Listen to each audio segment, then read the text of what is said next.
Licha ya vikwazo vilivyowekwa na Marekani, vikwazo vikali zaidi ambavyo vinataka kuharibu uchumi wa Iran inaendelea kutekeleza miradi mikubwa ya maendeleo katika nchi hiyo. Rais Masoud Pezeshkian amesema kwamba Iran inakabiliwa na hali mbaya zaidi ya vita vya kiuchumi, lakini anasisitiza kuwa nchi hiyo inaendelea kutekeleza na kujijenga katika miradi ya maendeleo na kuhakikisha miundombinu nchini humo inaimarika. Ingawa tunakabiliwa na hali mbaya zaidi ya vita vya kiuchumi, lakini labda si kila mtu anayeona shinikizo la kiuchumi.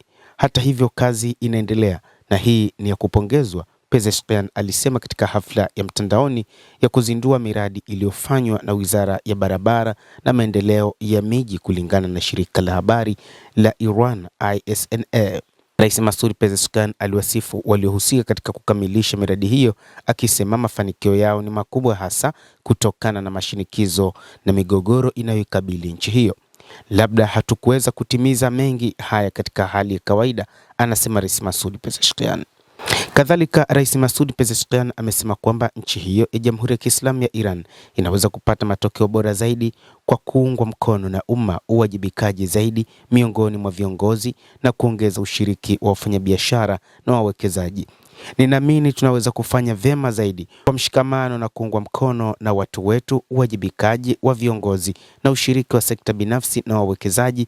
Tunaweza kushughulikia matatizo ya nchi yetu kwa haraka, anasema Rais Masoud Pezeshkian.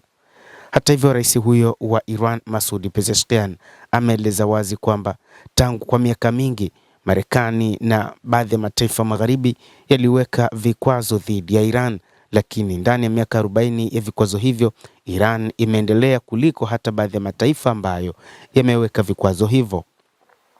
Amesema kwamba kwa kutumia uweledi na viongozi waliopo katika nchi hiyo, taifa hilo litazidi kusonga mbele licha ya kwamba limeingia katika miezi 6 ya mapambano mazito na Israel pamoja na Marekani, na kwamba baadhi ya maeneo yameshambuliwa vibaya, lakini kulingana na uongozi uliopo utaweka mipango mikakati ya kuhakikisha hali ya uchumi inaimarika. Hata kama kuna vikwazo, watu wataishi maisha ambayo pengine hata nchi zingine haziwezi kuishi maisha kama hayo.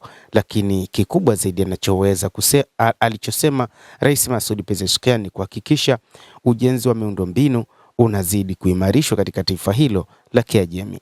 Endelea kutufuatilia mtazamaji, lakini ni kusihi usisahau kulike, kucomment, kadhalika kusubscribe channel yetu hii ili upate habari hizi kwa mapana kupitia The World News. Endelea kuwa nasi wakati wote, endelea kutufuatilia.